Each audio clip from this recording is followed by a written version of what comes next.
Install Android 12 on Redmi 6A via AOSP Rom. Please check the description for important notes and all the download links. First, download ROM and GApps packages, then transfer the downloaded files to the phone storage. Link is in the description below. Step 2.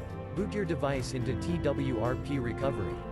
Once in TWRP, click on Wipe, Advanced Wipe, and select the check boxes, as shown in the image, excluding internal storage. Step 4. Swipe the button to wipe the device. Step 5. Go back to the recovery main screen, and tap on the Install button. Step 6. Navigate to the storage, and select the ROM zip file. Step 7. Finally, swipe the button on the screen to install ROM file. Step 8. Flash the GApps zip package, in the same manner. Step 9. After GApps flashing completes, select Wipe Cache and Dalvik from bottom left side of screen, and swipe to wipe. Step 10. When the flashing process is complete, hit Reboot System. That's it, you have successfully installed the ROM on your device.